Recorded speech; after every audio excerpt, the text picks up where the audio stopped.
નમસ્કાર. ક્યારે એવો વિચાર આવ્યો છે કે જો આપણે ચિંતા જ છોડી દઈએ કે બીજા લોકો શું વિચારે છે તો જિંદગી કેવી હોય? બસ આજે આપણે એ જ એકદમ પાવરફુલ આઈડિયાની વાત કરવાના છીએ કે કેવી રીતે બહાર જોવાનું બંધ કરીને આપણી અંદરની તાકાતને જગાડવી. તો ચાલો શરૂ કરીએ આ સફર. અને બધી વાતની શરૂઆત થાય છે આ એક વાક્યથી. હું કોઈને ઇમ્પ્રેસ કરવા નથી માંગતો, પણ જો આ ખાલી શબ્દો નથી હો, આ તો એક જાતની આઝાદીની જાહેરાત છે. પોતાની જાતને સ્વીકારવાની વાત છે. અને આપણી આજની આખી વાતચીતનો પાયો જ આ વિચાર છે. તો ચાલો સૌથી પહેલાં એ સમજીએ કે આ જે બીજાને ખુશ કરવાની, ઇમ્પ્રેસ કરવાની જે કોશિશ છે ને, એ કઈ રીતે એક એવી જાળ બની જાય છે કે જેમાં આપણે ફસાઈ જઈએ અને જે ધીમે ધીમે આપણી બધી એનર્જી, આપણી બધી ખુશી ચૂસી લે છે. જુઓ, અહીંયા આપણી સામે બે જ રસ્તા છે, એકદમ ક્લિયર. એક રસ્તો એ છે કે લોકો શું કહેશે, કોણ આગળ, કોણ પાછળ, એવી નાની નાની વાતોમાં જ ફસાયેલા રહીએ. અને બીજો રસ્તો એ છે કે પોતાની શરતો પર એકદમ મસ્ત રીતે મન ભરીને જીવવાનો. અને હા, પસંદગી તો સંપૂર્ણપણે આપણી જ છે. અને અહીંથી આખી વાતમાં એક મોટો ટર્ન આવે છે. આ એ પોઈન્ટ છે, એ ક્ષણ છે જ્યારે આપણે નક્કી કરીએ છીએ કે હવે બસ બહાર જોવાનું બંધ. હવે તો ફક્ત અંદરની તરફ જ જોવાનું છે. એકદમ સભાનપણે લીધેલો નિર્ણય.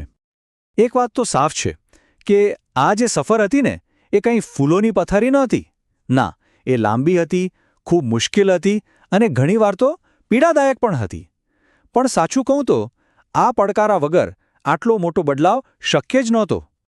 અને પછી આવે છે આ એક વાક્ય, જેવો પણ હતો, લાજવાબ હતો. વાહ! આ એક જ લાઈન બધું જ કહી દે છે. અહીં માઇન્ડસેટમાં એક જબરદસ્ત શિફ્ટ આવે છે. જે મુશ્કેલીઓ હતી એ હવે બોજ નથી લાગતી, પણ એક ખૂબસૂરત, એક જરૂરી અનુભવ લાગે છે. અને બસ આ એક વિચાર આખી ગેમ બદલી નાખે છે. તો સવાલ એ છે કે આ જે અંદરની તાકાત છે એ આવે છે ક્યાંથી? વેલ, એ બે મજબૂત પાયા પર ટકેલી છે. એક, કોઈ મોટી શક્તિમાં વિશ્વાસ. અને બીજો, અને જે સૌથી વધુ જરૂરી છે, એ છે પોતાની જાતમાં વિશ્વાસ. તો પહેલો પાયો છે શ્રદ્ધા. એકદમ અતૂટ શ્રદ્ધા કે ઉપરવાળો છે અને એની પાસે આપણી દરેક સમસ્યાનું સમાધાન છે. આ જે વિશ્વાસ છે ને, એ આપણને બહારથી સપોર્ટ અને અંદરથી ગજબની હિંમત આપે છે. અને હવે બીજો અને સૌથી મહત્વનો પાયો એ છે આત્મવિશ્વાસ, સેલ્ફ કોન્ફિડન્સ. સાચું કહું તો આ જ એ ડ્રાઇવિંગ ફોર્સ છે જે કોઈ પણ વ્યક્તિને સાચા અર્થમાં આગળ વધારે છે. આ આત્મવિશ્વાસનો જે મંત્ર છે ને, એ આ 3 સિમ્પલ પણ પાવરફુલ વાતો પર ટકેલો છે. પહેલું, હું કરી શકું છું, મતલબ પોતાની કાબેલિયતમાં વિશ્વાસ. બીજું, હું કરીશ, આ છે કમિટમેન્ટ. અને ત્રીજું, હું પ્રામાણિક પ્રયત્ન કરીશ, મતલબ કે પોતાના કામ પ્રત્યે પૂરી ઈમાનદારી. બસ આ ત્રણેય વસ્તુઓ જ્યારે ભેગી થાય ત્યારે જ સફળતાનો રસ્તો ખુલે છે. ચાલો તો હવે એ જોઈએ કે આ આત્મવિશ્વાસને પ્રેક્ટિકલમાં કેવી રીતે લાવવો. અને એનો જવાબ એકદમ ક્રાંતિકારી વિચારમાં છુપાયેલો છે. અને એ છે બીજા કોઈ સાથે નહીં, ફક્ત પોતાની જાત સાથે જ સ્પર્ધા કરવી. આખી વાતનો નિચોડ આ એક જ લાઇનમાં છે, જિસને ખુદ કા કોમ્પિટિટર બના લિયા, વો શખ્સ હર દિન નિખરતા હૈ. શું વાત છે!